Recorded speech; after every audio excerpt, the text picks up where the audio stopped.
Got it. There we are. Okay, so now we are live on YouTube. We are here talking about multifamily today. It is Saturday morning. I'm super excited because we love to make sure that we are, there you go, on YouTube live. Make sure we can not echo. We are also streaming to Clubhouse if you have a Clubhouse and you want to get in there. But if you want to see us on video, we are here and we are going to talk about multifamily real estate investing. And so much has happened now. We're in September 2021.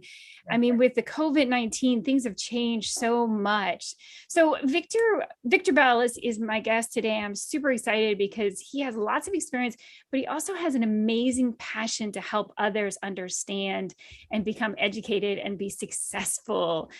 Sometimes I go back to my brother and I recently were talking about first-time home buyers, and I'm so passionate. I still teach first-time home buyer classes because I'm so passionate about getting the basics in before we get to the advanced anything. And a lot of times people, when they bought their house, their very first house, they made a lot of mistakes, but because they didn't sell it for a while, they didn't even realize the mistakes they made.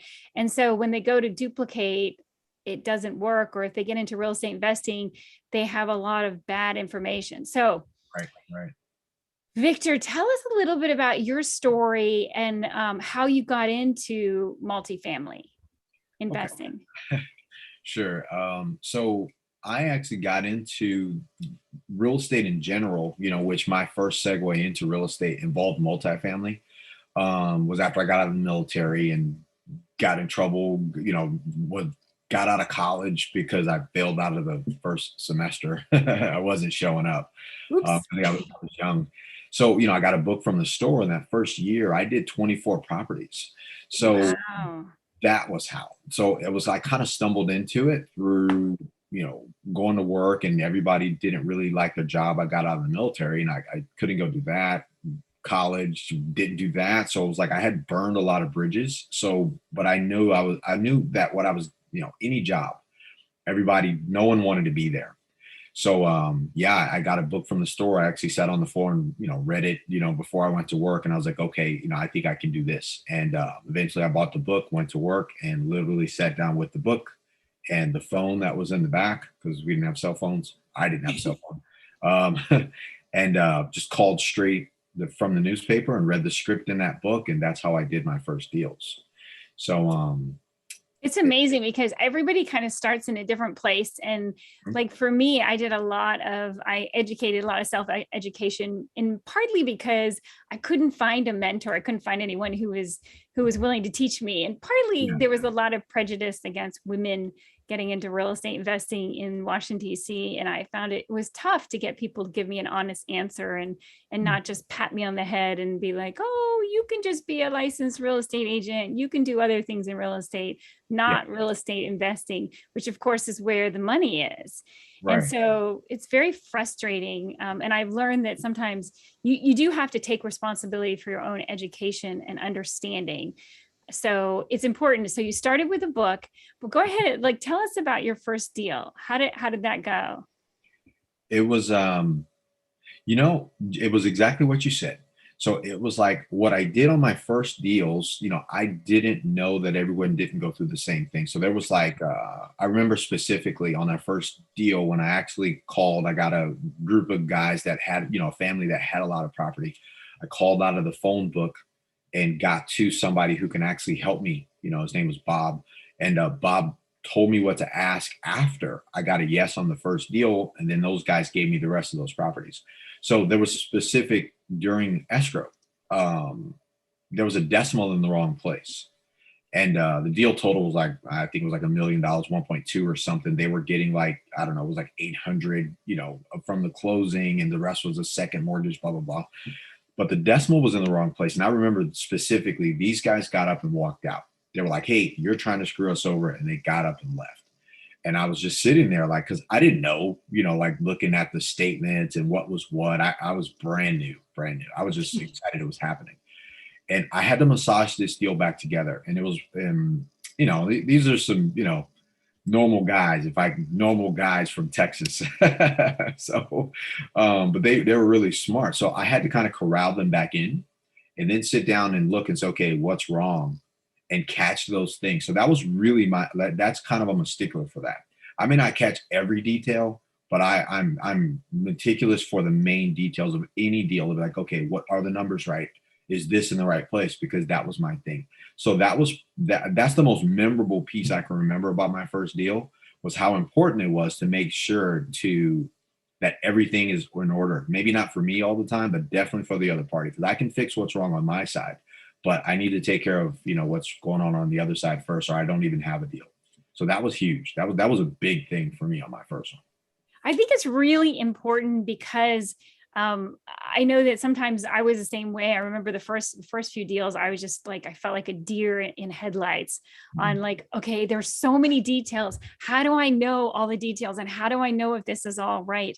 And I think that part of it is just take one thing you don't understand, ask questions until you fully understand it. And if you don't understand it, ask again and keep on asking until you are fully competent in that and that you can apply it. If you don't, and that's why I say sometimes I just go back to the basics and go, hey, let's go for the basics, because that's where you find that there was something you didn't understand fully, or you had the wrong understanding or the wrong definition for something. And it's so important that you really understand it. So what about your first like multifamily? How did you decide to get into multifamily?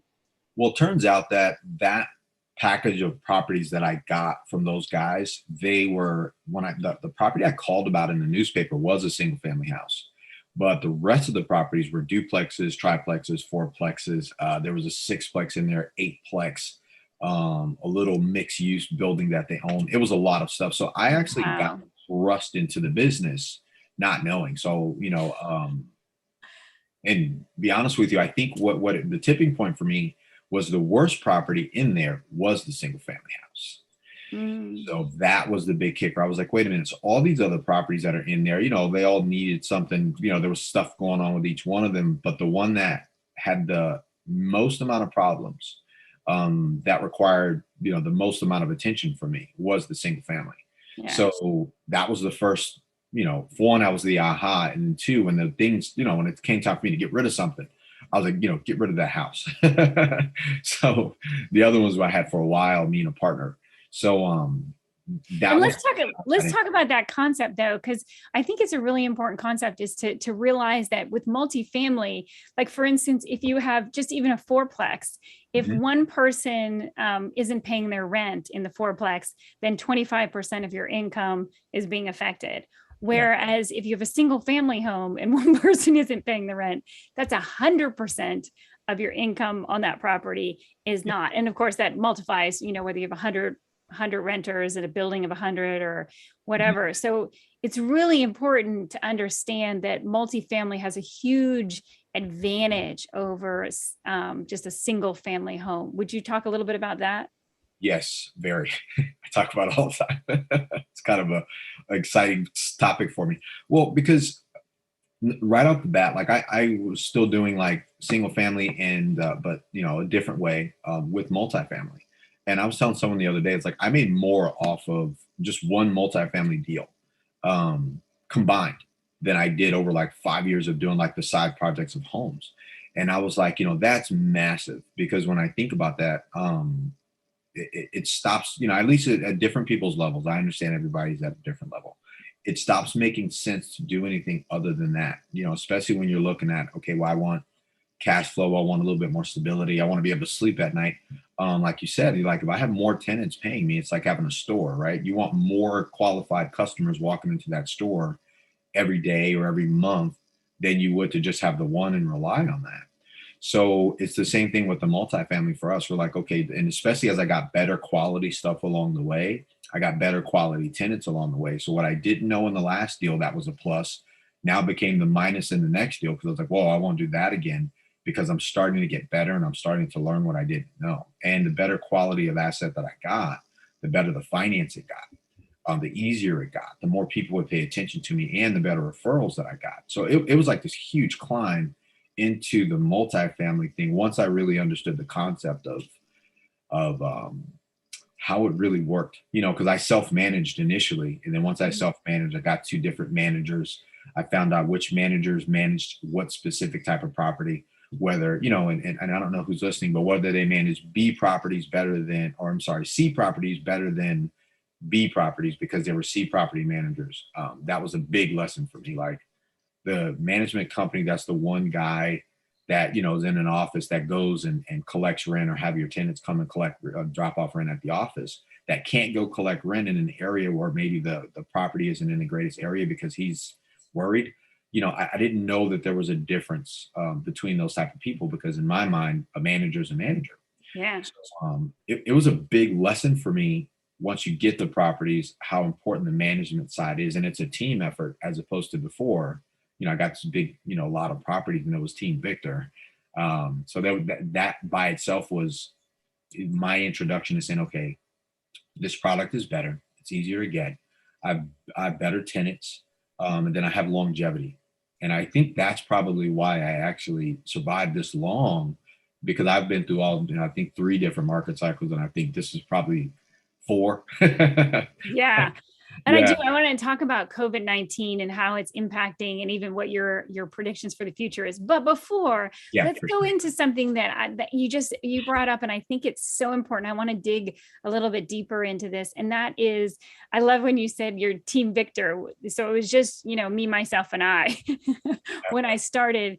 And one of the things that I realized very quickly was, I used to call it building your A team. And I think that's probably because I love that the show A team, and the fact that you have to build a team of people. Now I call it your yay team.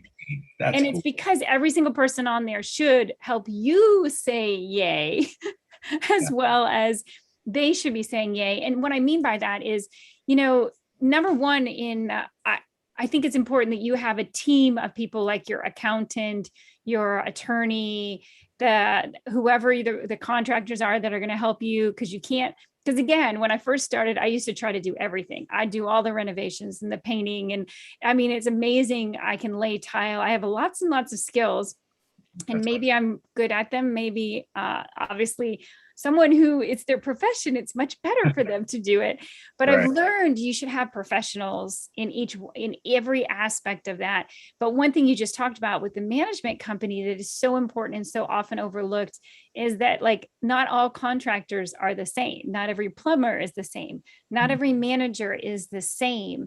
And so let's dive into this a little bit. And how do you find the right team? Because people, when they interview or when they talk to you versus what they actually do, can be so different, right? Yes. Yeah. That's a great question. I interview people the same way, and I think it's because I've, the different things that I've done in life. I'm pretty great at listening to people, and I'm very fast, believe it or not. And we've talked about this, about, the speed of things, or just the way, I act, or how I move or something. So I can usually, and I'm going to interrupt you just for a second. I think that that's also part of your success, because I'm also somebody who moves really fast, and even my hands. And I mean, I don't like to be still, and I'm not like that way. I make decisions fast. I go with a lot of just speed with everything. And I think I believe that is a secret to success, especially in real estate, because there are deals, you can lose a deal so fast if you don't understand and you don't move fast. So I just want to say, like, I'm going to pull out the pearls of wisdom as we're going along. So back to how do you decide who's on your yay team?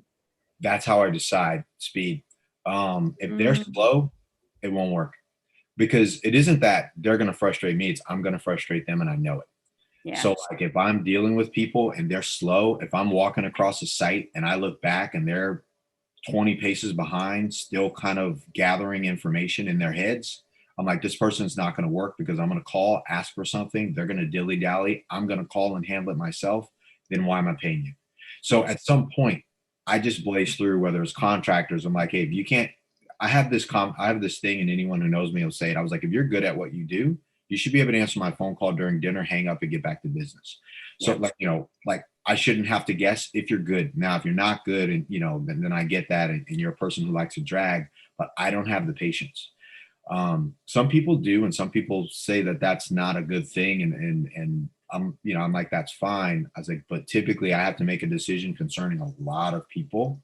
So I've already thought through it. So I don't need to debate on that yes or no. So that's how I hire management people, construction people, attorneys, um, accountants, partners, everybody. If someone can't make a decision quickly, because I've already made it, right?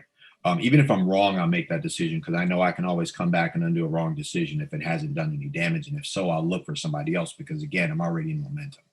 So that question is great. And I don't think anybody's really asked me how I do that because everyone kind of knows the same thing at that level. Everyone's a professional.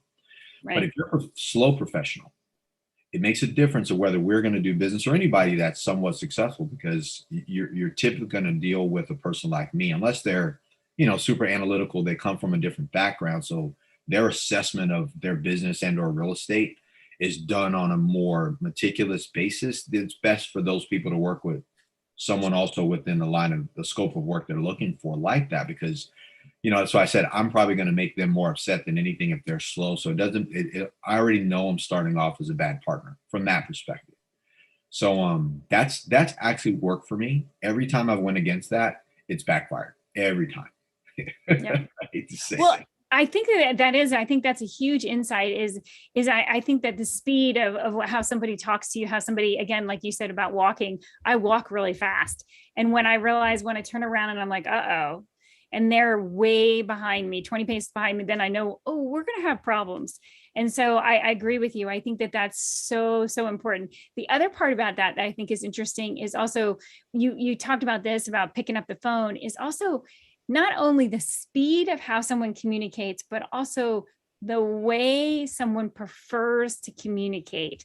Because whether it's I still hold my licenses as a real estate agent in Virginia, DC, and Maryland, but it's hilarious because I realize with clients, one of the first things I need to do is ask them, and I've had to do this with my real estate investing as well, ask them, how do you prefer to be communicated with?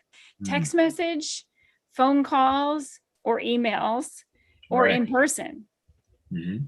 Because I realize that I can really upset somebody by text messaging them and they do not like text messages. And I'm like, oh, okay, I didn't know that. Mhm. And then I have other people who are like, please don't call me. I don't ever check my voicemail. And it's just annoying when I see that you've left a message and I'm like, oh, got it. Right. Okay.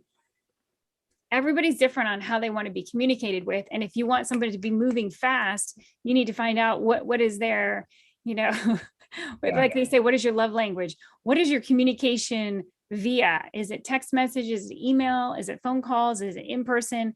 And if we end up, and the reason that that's really important is you need to have a baseline of how you're going to communicate with somebody.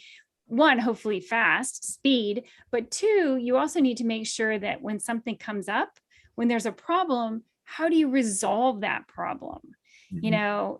Is it going to be able to be resolved over a text message, or do you need to meet face to face to get it resolved? And again, that's the speed, because you don't want to leave a problem, right? Right, right. And I think it's so, and again, thanks for sharing that because that definitely, and I think you hit the nail on the head too, because there's different ways to communicate inside of different communication lines. And when I say communication lines, business wise, Yeah. as a realtor specifically, not that you are, this is just from my perspective, because I'm not a realtor. My wife's actually a realtor, but because I see that as a service business. So when you're servicing a customer and or a client, then there's this mutual respect of how do we communicate so I can service you, at the highest level of possible based on your recommendations. So I know typically when I'm dealing with, whether it's a management company, a tenant, or anything like that, because I do have, I have had tenants, I'm dealing with the tenant issue now. Especially in the beginning, I blaze through all forms of communication, calls, emails, texts. And because I started off, 20 years ago, everything was a phone call. As a matter of fact, the most masterful thing you could do was call someone because then there's no miscommunication. Right. So now what I do is, well, I actually learned this through closing deals. I was like, you can't, from the phone perspective, you can't hang up on me when I'm standing there. Right. So, so like I will immediately call an office, email an office, text an office, send a video through text and a voicemail and an audio video through text, and then show up to an office. So at some point, I'm like, I will get attention because one, speed. Two, I understand people are busy. And I also understand that typically if they're on or they're in the system of real estate, one way, shape, or form, no matter what category they're in, I'm probably not priority. So if I don't make myself priority, I won't be. Right. Out of sight, out of mind.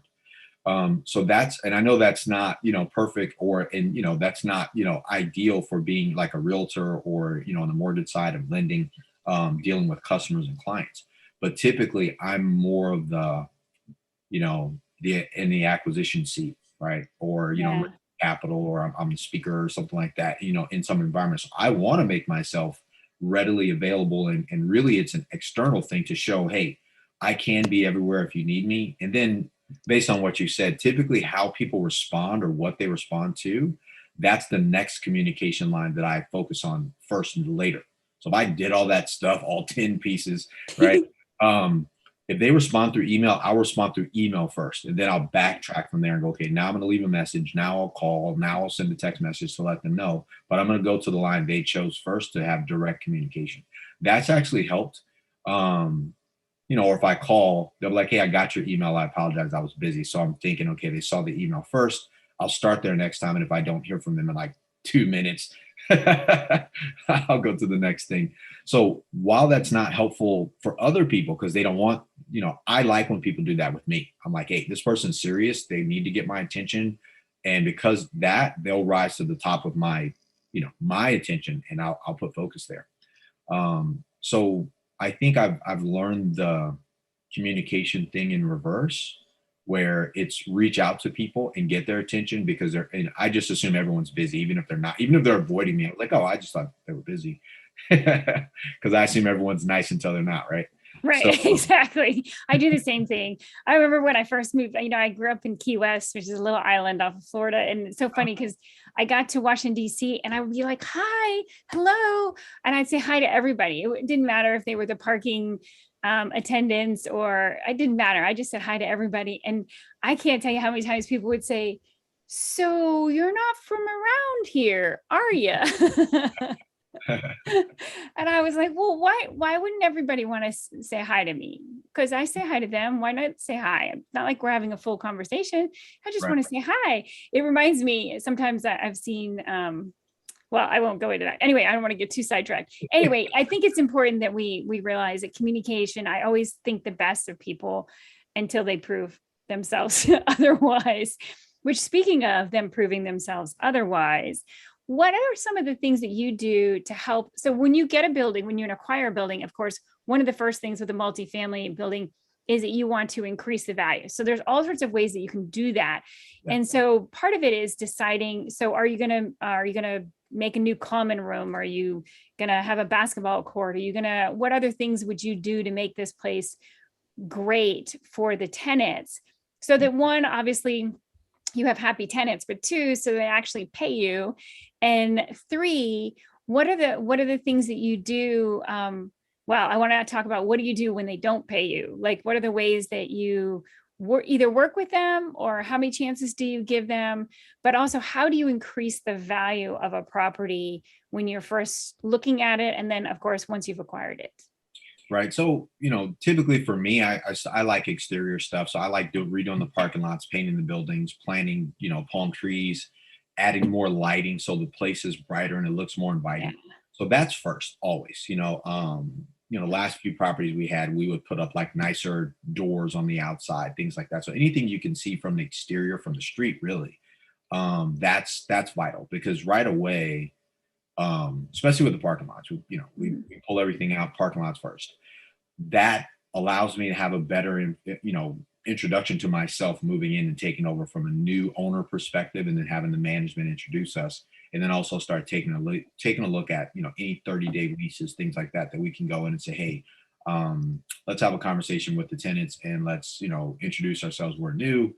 And I say this, it's funny. I heard it from, another, mentor I had in the beginning. It was like, every tenant's afraid of their rent getting raised, so don't let them down. I know that's not funny, but I thought it was funny. Yeah. Never enough to make them move out, but you figure once you get in there and you start, either pressure washing the building, painting the building, and then, stripping the parking lot. You start showing them like, hey, we're going to take care of this place if the last person didn't do it. Not in a bad way. I mean, if you've owned a property for a while, you're not gonna. You probably did it and it's been worn down. You let people know that you're coming in to make things better, and Yeah. they typically want to pay, or they typically don't stay. It's kind of what I always say. They either pay or they don't stay. Like not in a bad way. That's a good thing because sometimes it's better for people to not stay because what they need, I'm probably not going to provide. So even if they were to stay, pay a little bit more, and it wasn't meeting their needs based on who they are as tenants and who I am coming in to make sure that we raise the value of the asset, it's probably not going to be a good fit, no matter what I try to do for them, right? Because there'll always be something. So then I do that. We do the first door knock. I have a couple of different ways that we do it, especially on some of the smaller stuff, right? And when I say small, I mean like 10 units, 12 units, like 20 units or so. That 10 to 20 units, that's about there.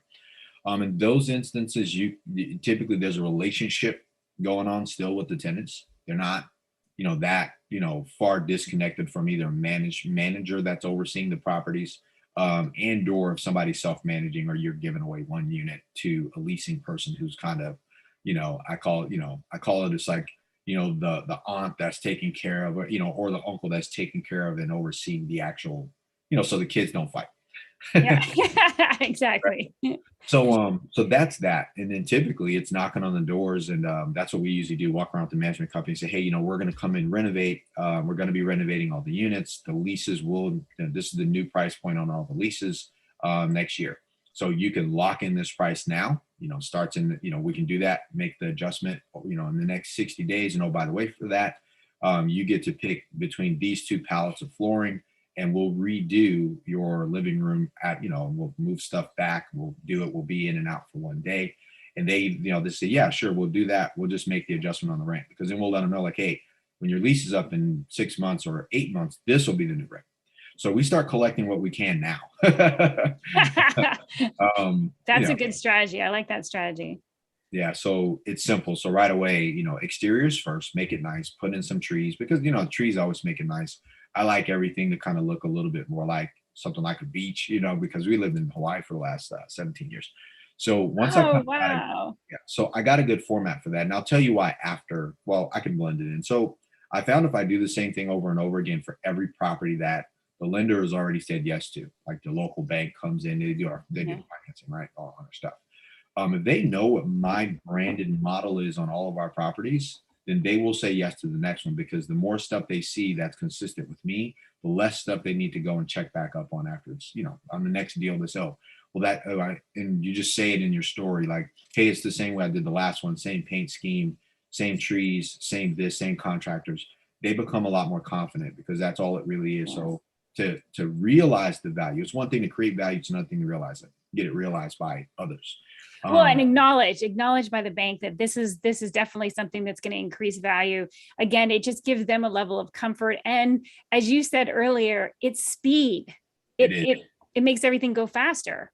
Yeah, they're like, wow, he just closed.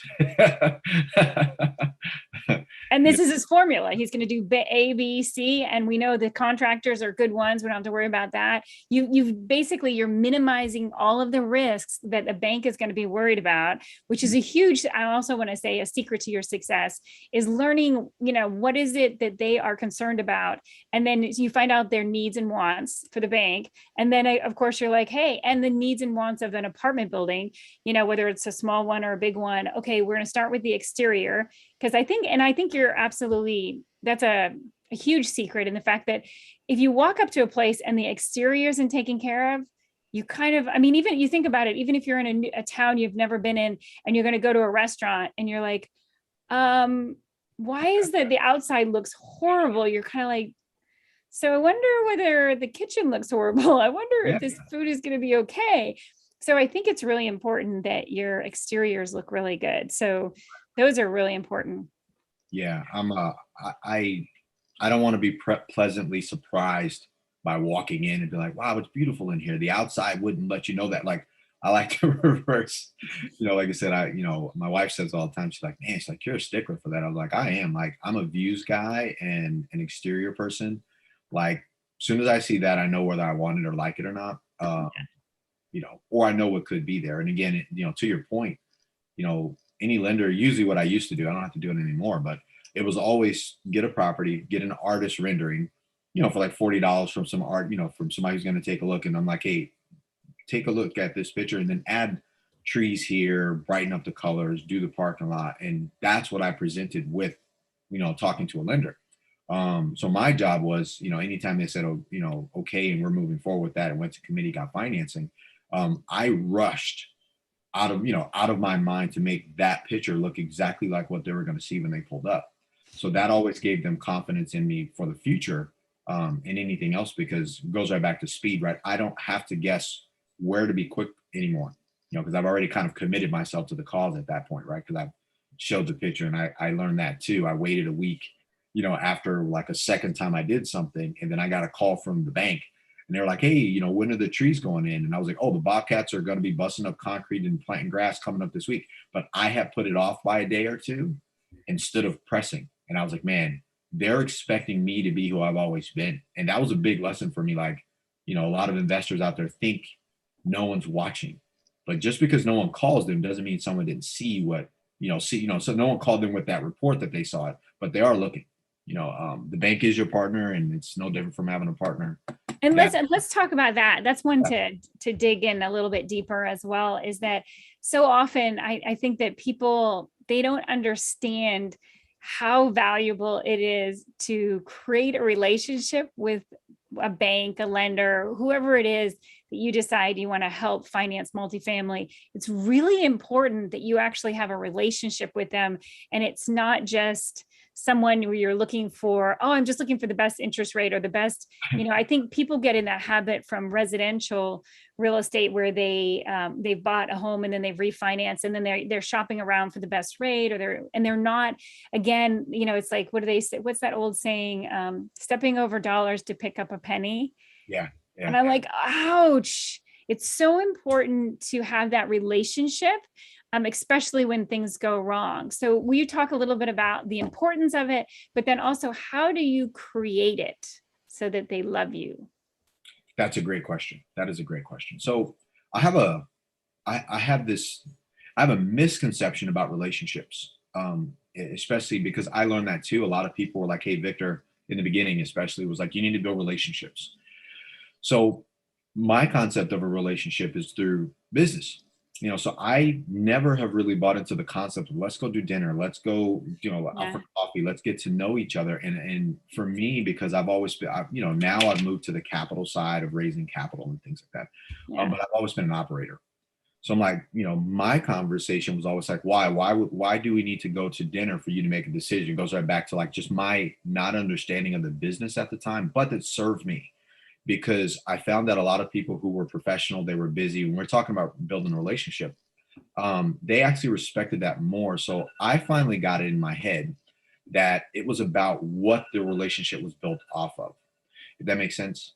Yeah. So I built the relationship off of speed, Yep. and that became the relationship. So, as people talk about, and my alarm's going off, I need to turn it off, but so I'm bringing that conversation, tightening it up in a bow now. So building what you build a relationship on with the lender, with the bank, with your private investors, with the owner, seller, people on your team is probably more important than the relationship itself. So like Absolutely. if for me, what I had to start being very clear on with everyone was like, hey, our relationship will not be built off of you and I going to lunch and hanging out. Well, do that. That's how you build a relationship in your business. But even with our bankers, it was like, all right, you don't really want a relationship with me. What you want is confidence in me to know that I'm a good borrower. This is a good loan, and we're going to be able to stay in this deal for 10 years. Right. And I think that that's actually a really good and amazing difference that I think is so important is how are you defining relationship? Is it that you're going out to dinner and lunch and that kind of stuff? Or is it that you're actually giving them the exact documents? And so again, like I said, about asking what is needed and wanted by this particular lender. And I do want to talk to you a little bit about capital raise. Do you want to grab that alarm real quick? Please. And then, and I'll continue.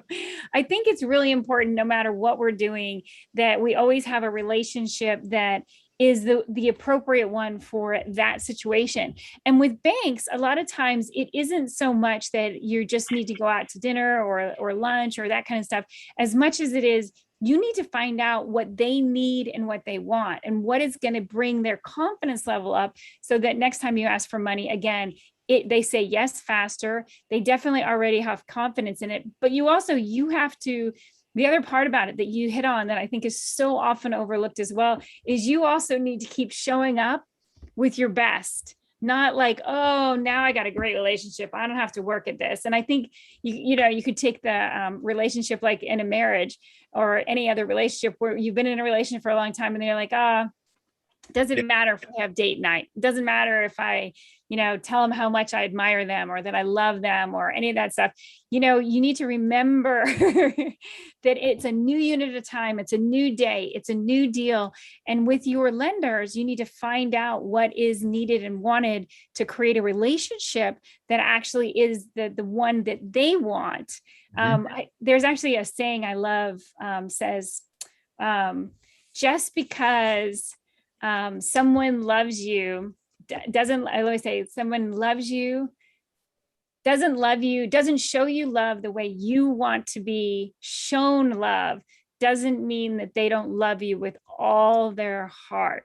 And on a personal level, when I think about that, the way that we show love, the way that we create a relationship, made me think about that when you said that, is that, when I said a relationship, one of the biggest things what I also talk about a lot is that sometimes people are like, okay, I just want to check the boxes. So I'm just looking to check the boxes. And then I want whoever has got the best interest rate. I don't want to know about you. I don't know about your bank. And yet the thing is if they're going to be interested in you and giving you money, you have to be interested enough in who is this bank and who are the people that I'm going to be working with, because they're people. It might be an institution, but there's real people there. And so often when people are also, especially like you and I talked about going fast, sometimes you can forget and you don't realize how important it is that we make sure that we are actually communicating with a person and not just thinking, oh, this bank is going to give me millions of dollars and it's an institution. There's still people there. Right. No one wants to lose their job. Right. So, and what you just said, I've always listened to this. My uncle actually told me when me and my wife were dating, like almost 20 years ago now. But I was like, oh yeah, she's the one, right? Before she knew she was the one. And he was laughing and he was like, well, what you do to get her is what you have to do to keep her. Yeah. That's always stuck with me, like business wise, because just similar to what you said, like just because the bank lends to you today or their rates, like every time I show up, whether it's, bank, a lender, a private lender, whatever, I show up just like it's our first date. I show up ready. I show up, smelling good, looking good, on time, asking questions. I talk a lot because my brain's clicking really fast. So I throw up on people. And I do that I did that when I met my wife too. I just randomly just went off. I felt bad. I was like, she's probably, as in, as well as other meetings I go to with bankers. I used to think that was a weakness on my side, not a strength, that I overtalk sometimes. But I found that's actually helped me. One, because I meet a lot of people who are, bankers and been on a day where they didn't want to talk. They're not in the business of talking. They're in the business of listening, and who better to listen to than someone who won't shut up, right? So but also I think the nice part about it is, like you said, when you're working with lenders, it's really important to make sure you're giving them what they need and what they want, not what you might have a preconceived notion or what you had from the last deal. Because guess what? Everything changes. Even if it's the same bank you've been working with or same lender, everything changes, and their needs and their wants, their documentation, their expectations, all of that is super important with multifamily investing. It's really, really important to understand that and to know that. So I want to switch over a little bit. You talked about with multifamily, you've used an institution, a bank, for a long time and you're in California, right? Yeah, we're in California now. Yeah. Yeah. But let's talk a little bit about, you talk about raising capital, raising money now. So what are the things that you do to attract somebody to come and invest and be your money person? Wow, that's a great question because it's changed. Yeah. Yeah, so before it was a lot of, calling people and talking to people, speaking to groups, or asking other people like, hey, who do you know that's looking to invest or whatever, right? But a lot of people have a lot of their own information now.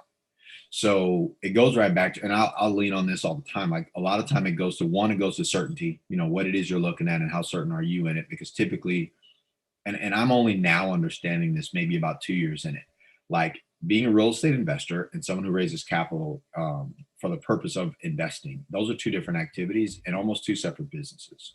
And Yep. if you don't separate the two, Oh yeah.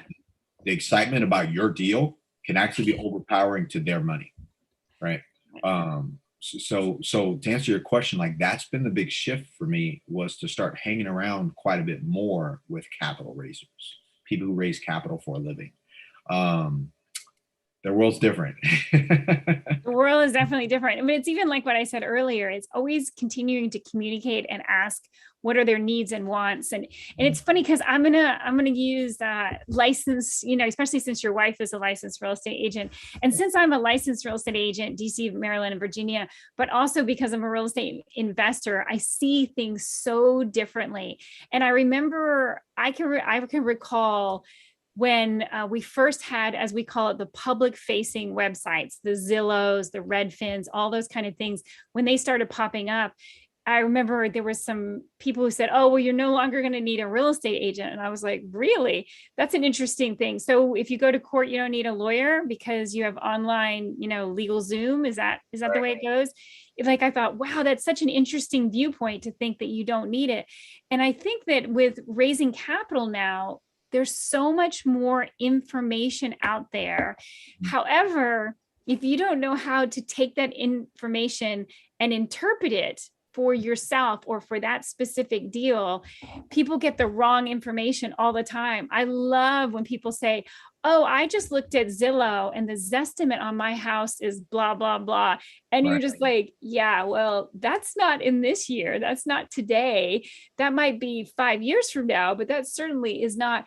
And part of it is because it's an algorithm. It's just a mathematical formula that they're putting together stuff, and they're not really analyzing. Did you have the same addition as your other couple neighbors, or is yours an older house? Did you do the renovations? There's all sorts of things that can impact the value. And the same thing when you're raising money for multifamily, is you need to find out, okay, so, like some of the questions, and if you can share some that you might ask for people, if they want to invest, how long do they want their money tied up? Can they remove their money, or do they have to, keep it in for 5 years, 10 years? What can they expect, a monthly income, or were they going to get paid twice a year? Some things like that. So what are some of the other questions that you ask when you're raising capital for multifamily? Well, typically for me, I just make an offer because I deal with accredited investors. So, good. Yeah. Yeah. So define that for everybody who's in the room who doesn't understand. What's an accredited investor? So accredited investor is basically somebody who had their income is 200,000 a year. That was last year. They know they're going to make it again this year. There's some consistency in their income and their higher income. So it's 200,000 as an individual, 300,000 for a combined household income, or they have $1 million net worth, not including their personal residence. So through stocks, bonds, other investments that they have through real estate, what have you. That's what the SEC and all the different people, the powers that be, have this made up arbitrary number that this says that you're able to make your own investment. So really what it says is that if you make an investment, you won't lose, and that investment is not successful, you won't lose other things, right? That's really what that boils down to. You're not going to lose your personal home and lose your you won't be on the street. But it doesn't, this is just my opinion. I always tell people this. It doesn't make anyone less better or less smart because they're not, because you can make $199,999.99 and be considered non-accredited, but it doesn't make you not great at what you do. It doesn't make you stupid, but they just say that, hey, without these requirements, you're not intelligent enough to make your own decisions, which it's made up. That's my opinion. But that said, it does. Okay, so I used to, I reference this as why I deal with the capital raising side the way that I do. So I used to also operate a gym. right? A coaching facility for athletes. And at some point, all I did was go to wrestling clubs, MMA schools, and the military special forces for guys who are getting in special forces. That was the requirement to get in. Are you a competing athlete? No. Okay, good. Well, then what we're doing is probably not for you. So because of that structure in my, side home, side projects, it makes it a lot easier when I'm dealing with capital raising because I don't have this line in the sand where it's not easy. Some people are like, well, they'll make a way. And for me, I'm like, hey, are you accredited investor? Basically, are you a competing athlete in the money world? No. Okay. Well, what I'm doing is not for you. Later, when I have this other thing going on where I do a 506B, and we've talked, I can allow you to kind of take a look at what we're doing. But for now, this one won't be for you, but I'll keep you in mind. So that's probably the main question. And then naturally, like you said, it's like they ask questions. I had someone ask me yesterday, they were like, how'd you come up with 15%, internal rate of return? Or how long is the money going to be there? But typically I've already told them that. I'm like, hey, it's 7 to 10 years on the hold, 15% internal rate of return. You get 6% pref on the deals. And it's a minimum investment of 100,000, but the average person is probably going to do 250 to 300 because of the size of the deal. Because it's a fund, it's not just this, it's a syndication, but typically we're going to have 2 deals in one fund. So the ask is a lot different because instead of me asking them, I'm actually giving them the information and allowing them to kind of pull and plug the things that they have questions about. So those are back, and I hate to go back to this, but it's true. Now it goes back to speed. Because when I'm informing somebody, they get to pull the data. It's no different from when we talked about a communication. If I communicated all channels, then you get to pull the channel that makes sense for you. And then I can go down the right line and the right line, of communication and or the right answer or form of answer for you specifically. Because if I ramble on about what Victor likes, which I do, I need to, then you may miss the thing and hold on to the one thing and leave, with that one question or something. But I won't know what that is because I may ask questions and you may not want to answer me. I found, and I think that was through trial and error, in the beginning of raising money, my segue into raising real money, not like, 50 grand, 100 grand from like one person in hopes to make it was, I had to go raise a couple $100,000 for $300,000 for a deal I had to close in like 30 days.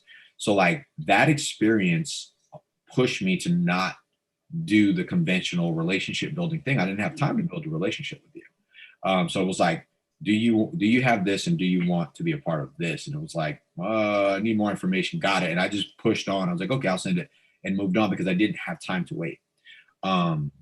During that time, because I had a broker who was an owner that was giving me an opportunity on a deal, I learned a lot. One, I was like unheard of, right? At the time from an educational standpoint, when somebody tells you, hey, go do a deal, you're going to take, 45 days for due diligence and 45 days to close. And that was non-existent in a competing market with somebody doing you a solid, like a favor, like, hey, I give you this deal. It's 3 million. I'm not going to do a contract with you, but you have this time to complete it. And it was like an opportunity.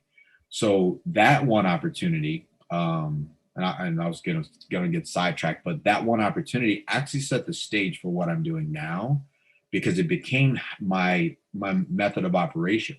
So to answer your question, I don't really ask a lot of questions. I give a lot of information and receive questions. That way I can answer intelligently. So again, it goes right back to the relationship building. Like, how do you want to build a relationship? I think for a while there, anybody who's learned to raise capital, and I say learn to raise capital, not had to, right? Because there's two types of bits of information in there. If you learn to raise capital, then that's what you're taught, because that's what I learned first. But under pressure, that lesson doesn't work. It didn't work for me. I didn't have the connections. I had to go make them, and it was almost like speed dating. Yeah. So so I think from that perspective, what you're saying. So as naturally as somebody says, if I had to ask questions, it was like, how much money do you have access to today? If you saw the deal, you loved the deal, you liked it, like how much would you be able to invest, comfortably? And how fast can you invest? Because sometimes people have money, but it's tied up and they're not going to be able to get it out fast. And at some point they just want, they're like, hey, we just want to meet and get to know you. Awesome. What do you want to know about me? And some people don't like that. I'll be honest, Yeah. but Yeah. and that's okay. But it goes right back to me meeting the right person, because again, we talk about any deal that's going to be, you're going to be involved with anyone for 7 years. I know like people who don't even have the same clothes that they've had 7 years ago. Yeah. So meeting somebody, you go, hey, I really like that person. They were quick, they were to the point, they said everything I needed to hear and then some.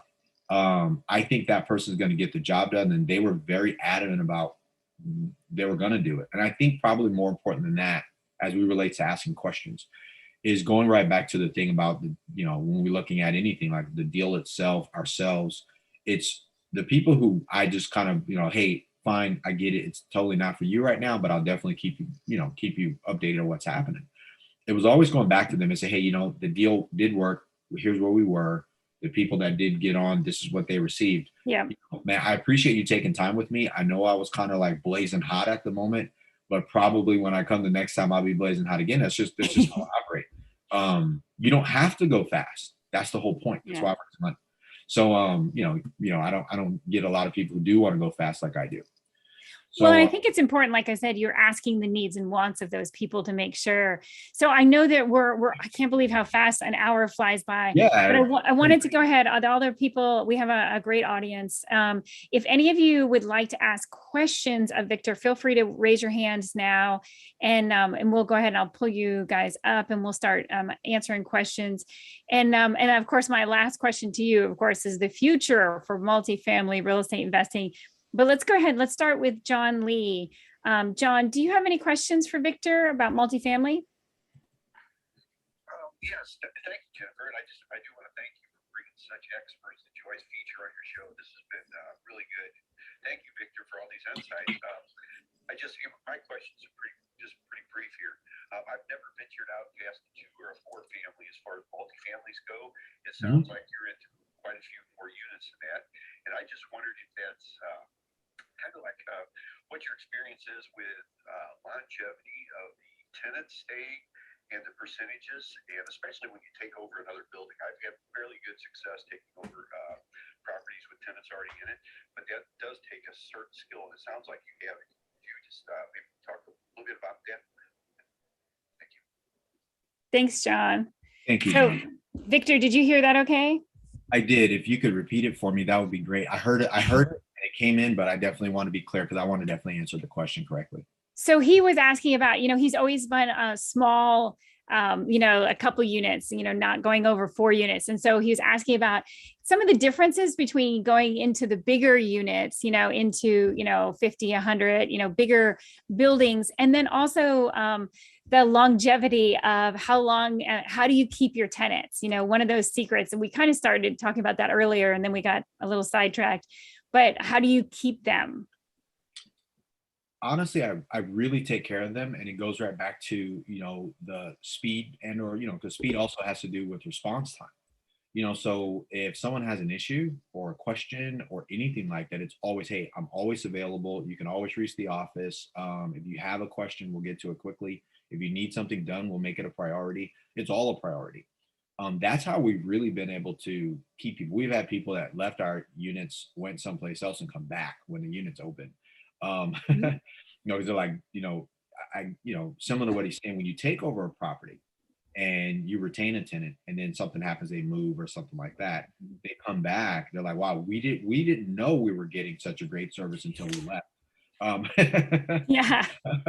because people, like you said, like if you take over a property and you get a good person, and or you may be getting what you thought was a bad person from an old owner, and you get there and you clean up a mess. You go, hey, I understand you had problems here. We'll make sure you don't experience the same thing. What's going on? You address it. They want to be heard. You go, cool. I will make sure to note that, and I'll make sure you don't have to deal with that, and go from there. So then you start this new, relationship with this person based on activities. That's how we've always retained. We've had. I'll be honest with you. I've taken over properties like seller finance apartment buildings, small stuff, 14 units, things that tenants were there not paying. And they're Yeah. like, this person doesn't pay, the whole take it over, blah, blah, blah, right? Where people are concerned about collecting past rent from an old owner. I would go in and just waive it. I'd be like, hey, look, you know what? Here's the deal. The past 2 months rent that you did not pay, because I know I'm not going to be able to get it, right? I've already paid it. Right. I'm like, hey, I'm going to, and I'm not advising everybody to do this. I'm just saying it's a strategy based on the question. I'm going to waive that. I'm going to write a note saying that it was owed as a promissory note, and I'm going to write on here that it's a forgiven note. I'm going to file it. You get here. Can you begin to pay on time from the first on forward, right? Right. And they're like, oh, so there's this big weight lifted. I found that. I'm not saying to do that all the time. Other people are like hating against it. I got that. But then the question is this: let's say they paid, $1,000 a month, whatever. If they move, you're going to pay that anyways. You already have a ready-made tenant. Probably there's some things going on in their unit. They're usually extremely excited about that. They don't want to be displaced. Maybe there was a discrepancy that had nothing to whatever, right? Yeah. I'm like, hey, if you're starting with me, you're starting with me clean slate. I don't want to drag the past into your future. I've been able to do better with people that way than I was ever able to do it any other way where I don't do that. Yeah. So, but again, that came from my beginning lessons of learning. Like I didn't have money to get in, so I kind of didn't want them to leave. I'm like, all right, I gotta like, Yeah, right. I'm like, please stay and pay like after this, right? Right. Or I have to. So to answer, and that goes definitely for the smaller stuff. You can get in and do that. So I'm not saying to do that. I'm just saying that when you ask the question, it was like, when you're taking over, you either have a good tenant or you don't. But I just assume everybody is a good tenant. People go through whatever they need to until they prove to me otherwise. And I'll just make sure to kind of what I've always said. I will do what I said, even to a fault. Like if I say I'm going to get you out, I will get you out. So yeah, I think that's the most important part is just, again, finding out what is needed, wanted from those tenants and making sure that you give it to them. And then when you have happy tenants, obviously they will pay. And like you said, sometimes you don't know. The other thing you said is you don't know what you got until it's gone. That's the old saying. And so sometimes people leave, but then they'll come back because they're like, wow, we had no idea you were such a great landlord, because they didn't know better until they get that. The other thing that John asked you really quick, and I know we're we're running out of time, but I wanted to make sure you answered is because this is a very common question, is going from small to big. Do you think it's better to be in more units or less? Bigger, absolutely. Yeah, Bigger. I'd say bigger is always better. So, as of late, that's been something I've been saying really, or maybe I would say over the last 4 years. It matters because I don't have enough. Like the only reason why certain things get under my skin, or even one of the deals that we have now, it's like our last single family property that we're selling. We were having some issues, and I was frustrated for like 30 seconds, and I was like, this only matters because I didn't have like 100. Yeah, I was going to say there's definitely, and we could go do a whole hour just on the differences between, that's how I started off with a single family. When you have one person and they don't pay, then 100% of your income is gone. If you have, 10 units and only one person is not paying, that's 10% of your income. So it definitely, that's just one example of why I think bigger is better in a lot of ways. But anyway, before we run out of time, I want to make sure we answer anybody else. Feel free to raise your hand if you have questions. David Randolph, he's somebody who specializes in working in short sales. So nice. David, do you have a question for our wonderful, amazing Victor Bell?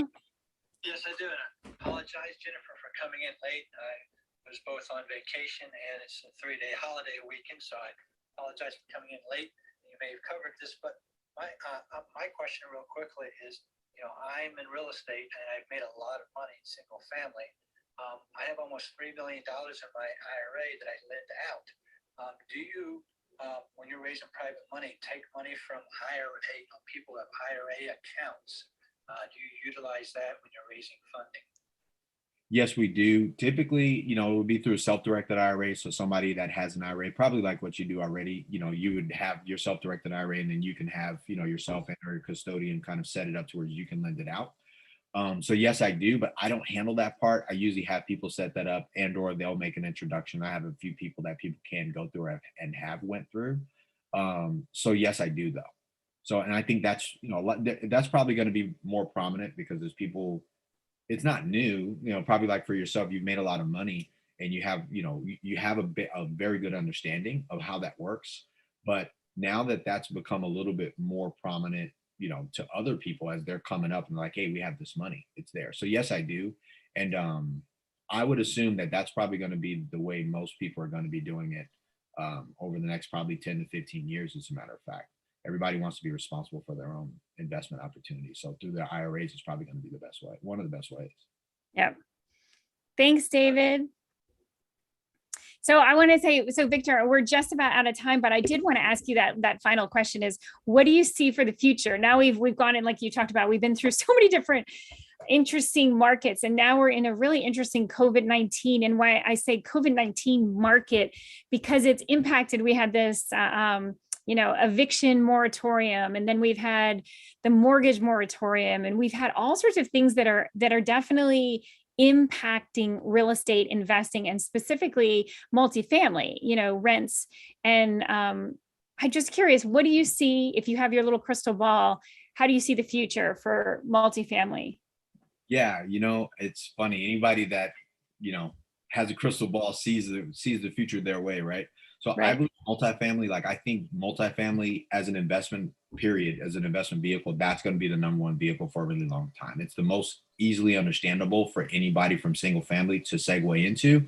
There'll always be commercial players and things like that as well, but I think that's where it's headed. So you want my honest opinion?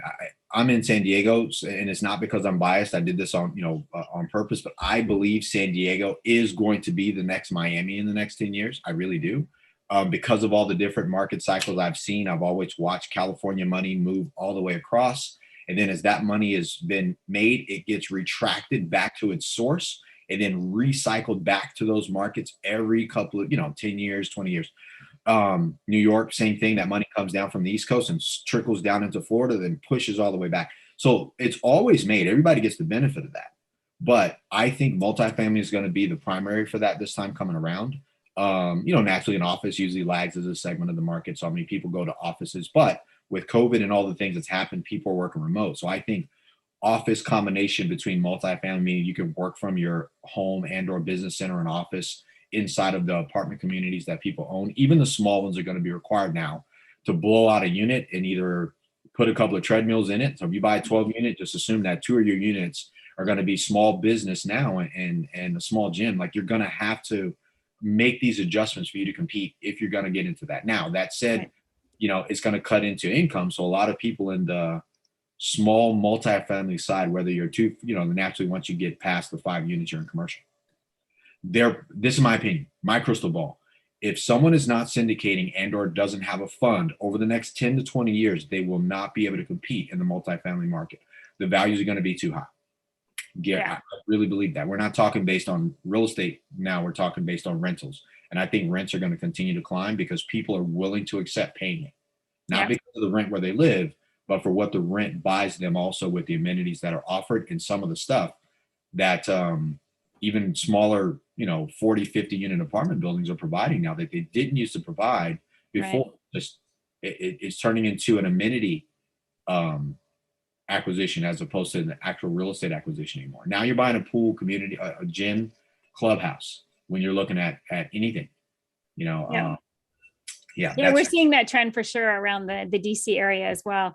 Well, anyway, I am so grateful. Thank you so much for being with us today. And as you know, I'm going to ask everybody in Clubhouse, you guys who are on the stage, except for you, Victor, because you're where you are, stay where you are. But David and John and everyone, you can come off your mics. And as you know, I'm known for saying yay because I'm always looking for that silver lining. So as we end and we go off air, I'm going to ask you to lift your voice and say yay with me. Okay. Right. All right. 3, 2, 1. Yay!